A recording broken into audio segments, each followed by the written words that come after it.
This is a 4L80E transmission that I'm just finishing up rebuilding here. It's my first time building one. I've built a lot of motors, but I thought it's about time I learned how to build transmissions. And when I started, I looked on YouTube and I was looking for a video that was just kind of like a quick overview, Cliff's Notes. There's a lot of tutorial videos out there that are 3-4 hours long. I don't want to watch a whole tutorial.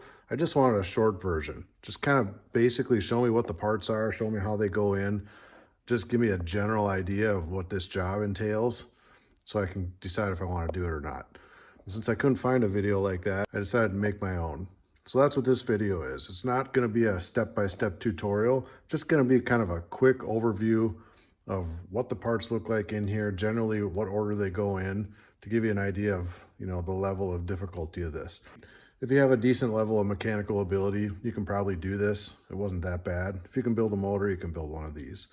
These are pretty simple, really. I have all the parts labeled here. That's the overdrive clutch. That's the forward clutch.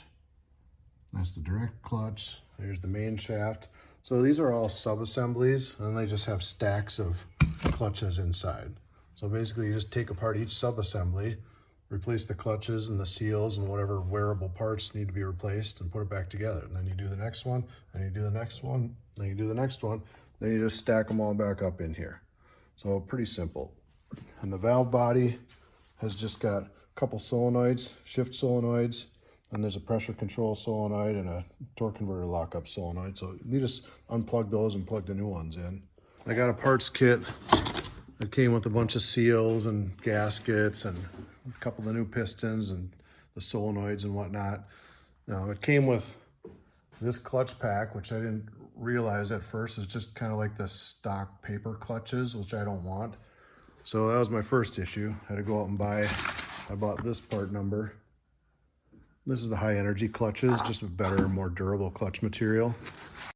Here's the difference in the tail housing between the 4-wheel drive and the 2-wheel drive version. So the 4-wheel drive has a plug in that hole. 2-wheel drive has this little thing with a little tiny hole in the center.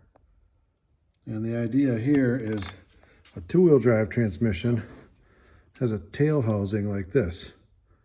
And so I think that little weep hole allows some transmission fluid to get in there and lubricate this shaft. Another difference between 2-wheel drive and 4-wheel drive, there's two sensors here, two speed sensors, one on the front, one on the back. On the 2-wheel drive, there's sensors in both of these.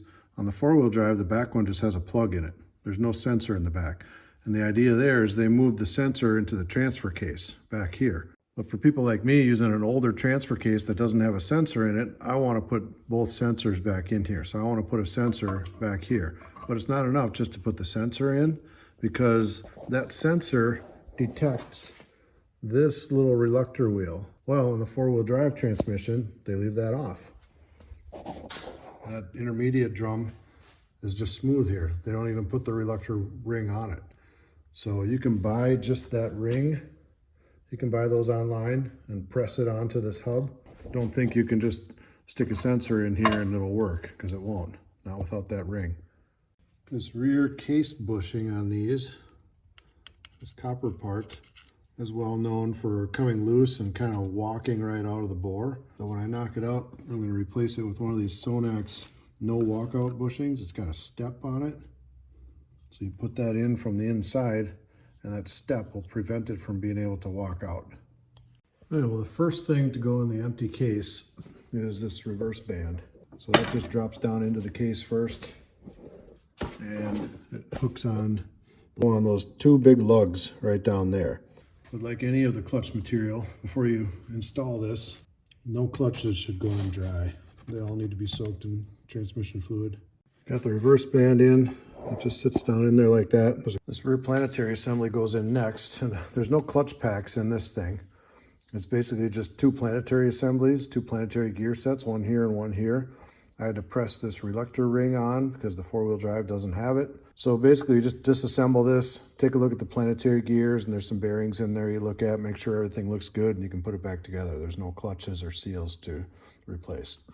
I can just pick this up and lower it down into the transmission.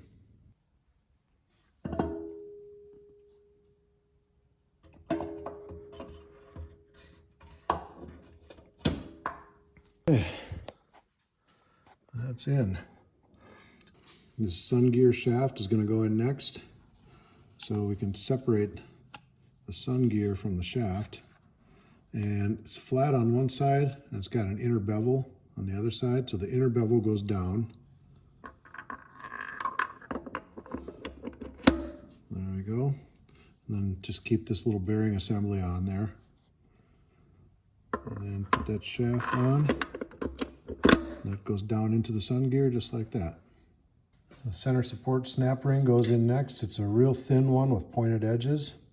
And that goes right at the bottom of these lugs. You follow these lugs all the way down and there's a ledge at the bottom. It sits right on that ledge. Now this direct drum is pretty simple. It's got a piston in it, and then it's got what they call a wave plate. It's the first steel that goes right on top of the piston, and it's kind of wavy. So it just, the idea is that the rest of the clutch pack sits on top of that, and it kind of absorbs some of the shock when the clutch engages. So they call that a wave plate. And then you put a steel on top of that. Now I'm going to put my old steels in here. So you just do a steel and a friction. Another steel, another friction, another steel. Now these steels are supposed to be 92 thousandths thick. That's what my stock ones are. The kit that I got, the new ones were 87 thousandths thick. It doesn't seem like much. It's only 5 thousandths off, but there's 5 of them. If you multiply that by 5, now it's 25 thousandths off. So I was getting way too loose a clutch pack here. So the last one is that, the clutch material. Then you've got this top plate. It's on top, like that. And then a snap ring that goes in a groove, just like that. So now what you want to measure is this play. So you can take your feeler gauge and just put it in between the top plate and the clutch on top, and then just measure. And when I used the new stack of clutches and plates, I had over 100 thousandths clearance, and this should be more like 60 thousandths. So I think I'm going to have to reuse my stock steels, because these new ones at 87 thousandths are just too thin. Another good upgrade is this wave plate that sits at the bottom is only something like 42 thousandths thick on the 4L80E, and they're prone to breaking. So you're supposed to upgrade to this one, which is the same thing, but it's out of a Turbo 400, and that's like 60 thousandths thick. It's quite a bit thicker. So I'm going to do that upgrade. And the part number for these is 34127. This part's called the center support. It basically just has a piston in there with a couple of seals. So you take it apart and replace the seals on that piston. And then it's got 4 seals right here on the shaft. That's about it for that. Now with the direct clutch assembled and the center support assembled, I'm going to take the direct clutch, put it onto the center support very carefully.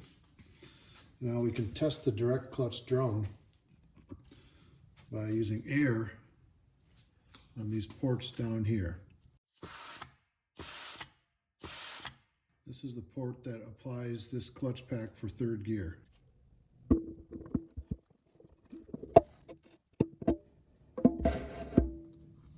That center support can be kind of tricky to get it to fall in all the way, but when it is in all the way, you see these 3 holes?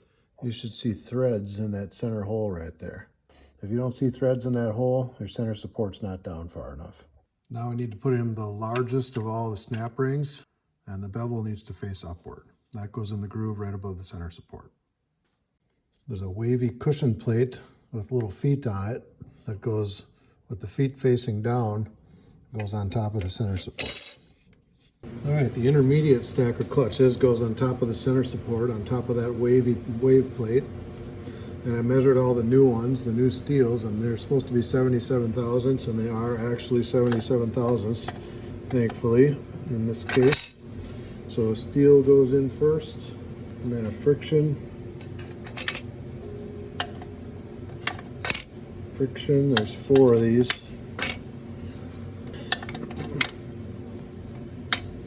And then there's a thick top plate that goes on the top of that. Yep, just like that. This is the intermediate snap ring that goes in next, right on top of that intermediate clutch pack. But since I'm putting in the Transgo HD2 kit, it comes with one snap ring that you replace, and it's this thin one. They replace that with a much thicker one. There's a new center support bolt.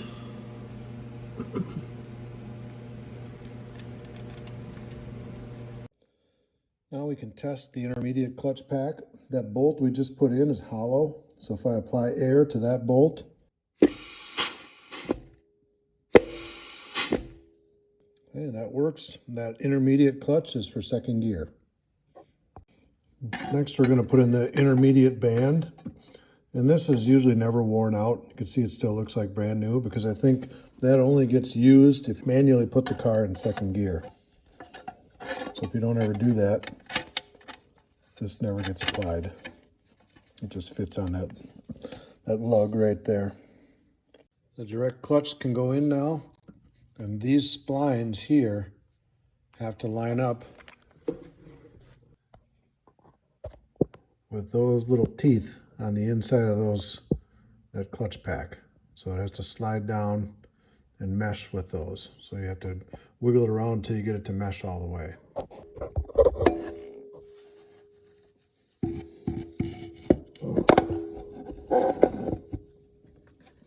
To test to make sure that we have that direct drum installed all the way down, we can use the air test again. And I'm going to put the air on the center support bolt just like we did before.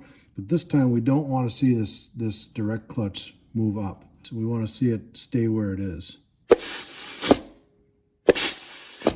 Okay, we can hear the intermediate clutch working, but we don't see the direct clutch moving up and down, which means it's fully seated and fully splined into the intermediate clutch plates. So that's good. This is installed correctly. Putting the forward clutch together now. I just put the new piston in. The old piston looks like this. It's just got 2 rubber seals on it. Kit comes with a new one. And then I'm putting a Turbo 400 wave plate in again, one that's a little bit thicker.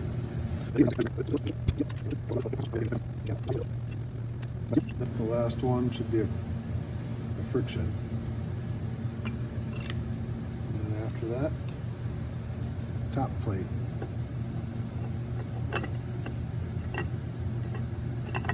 So this one we want about 40 to 60 thousandths clearance between the top plate and the top clutch. Now this part is called the forward hub. And if you're building any kind of serious horsepower, you should probably replace this. This and the input shaft are probably the weakest links in the 4L80. Not that they're weak, I mean the 4L80 is pretty tough, but any big horsepower builds, this is probably going to be the first thing to break, or the input shafts. I decided while I was waiting for other parts to come in the mail, I might as well just order the Sonex hardened steel forward hub for this thing. So I got that in there instead of the stock one. It does have a roller bearing on top, which is good because this will rotate a lot better against the part that meshes with it versus this stock little thin plastic washer here. So now I need to put this shaft into the forward drum. Then I'm going to air test it by putting air in this hole while plugging the other one on the other side. All right, the forward clutch is going in, and it needs to spline with all 5 of these clutch packs down in there. So here we go.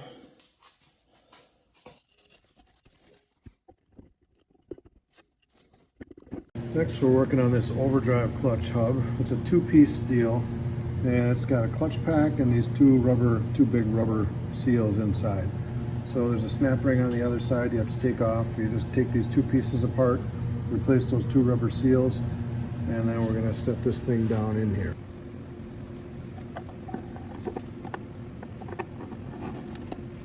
Next I'm working on this Overdrive overrun hub, and I need to put this spring cage down in there, and there's a snap ring that goes on top of it that holds it in. Now I ran into an issue. I'm following this video series that's kind of walking through step by step how to do this, and watch what he says for this part. Note the snap ring must be installed into this groove. It does not go into the wider area between the roller clutch ramps and the groove shoulder. Okay, so my drum has these teeth here, and they go down to the wide groove where the snap ring does not go, and they go into a groove that does not exist on my hub. This is just a smooth surface right here. There is no groove. So how the hell is that supposed to work? Well, they don't say a word about it in the video, and also not a word in the ATSG manual about the overrun drum.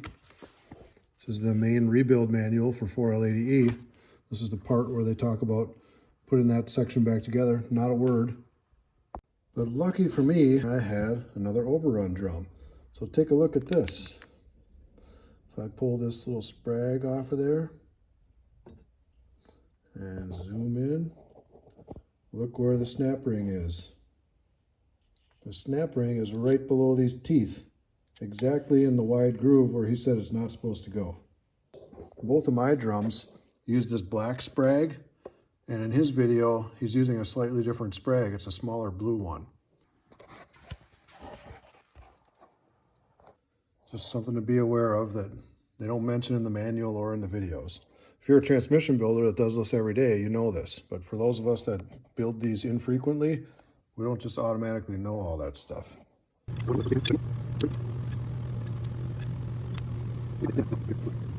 I soaked the planetary carrier in fluid to lubricate all these little bearings. So these splines have to engage with all three of those clutch plates. That's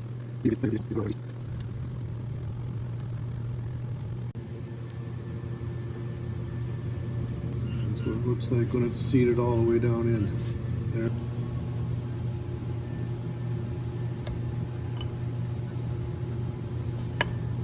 If you can't see that groove, it means your planetary gear assembly is not pushed in far enough. You don't have it engaged all the way with the last clutch disc. So you got to make sure this thing goes down all the way in order for the shaft to be able to come through far enough to see this snap ring groove. And now this little snap ring will go on. All right, the input shaft is going in. And try very carefully not to mess up those Teflon seals. Just gonna gently set it in there.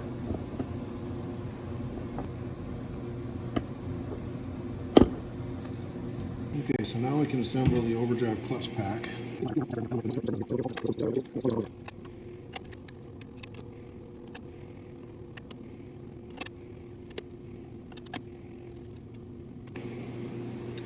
The thick top plate goes on last, and that also has an arrow tab.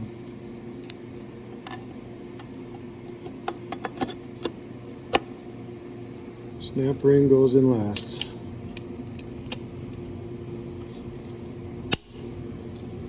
Okay, we can test this one now by using compressed air on that hollow bolt.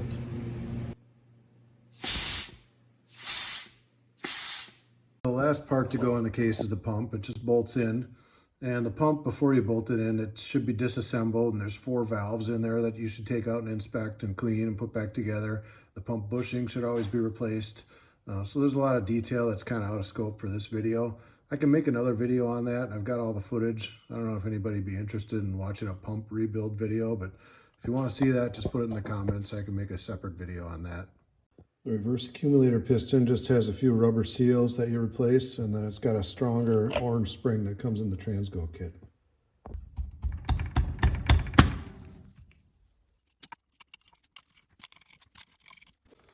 And I cleaned that bore, put some transmission fluid in it. Now the servo is going to go in. I had to gently work that seal in around the edges, and eventually I got it to pop down in there. Next, we have this little plastic filter that goes in this hole right there. But you can see it's countersunk down in that hole. That's what it's supposed to look like. Okay, the check balls are next. There's 8. Here we go. 1, 2, 3, and a line right there. 4, 5, right there and there. And then 6, 7, 8 on this side. Now there is a pocket that looks like a check ball should be in there, right down here, but no check ball goes there. So make sure you don't put one in there. Now for the Transgo kit, if you put in the shift kit in, this 8th one should not be used. So take that one back out. Yeah, I'm not showing every step of the valve body disassembly, but this is the accumulator. This is the pressure control solenoid, force motor, and its little filter. This is a torque converter lockup solenoid. This is the 1-2 shift solenoid and its little piston and spring. And this is the 2-3 shift solenoid with its little piston and spring. The new solenoids, you just match them up to the old ones, and they're all different, so you can't put them in the wrong place. They won't fit. They only fit one way. So you just put them in the same way the old ones came out.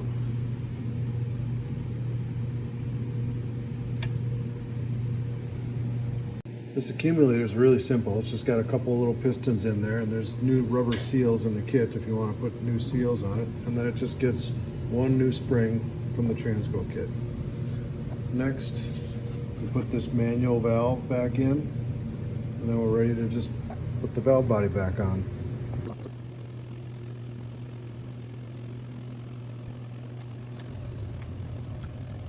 So you see these 5 pads here? That's where our new manifold pressure switch goes. So we're just going to set that to where those pads are going to touch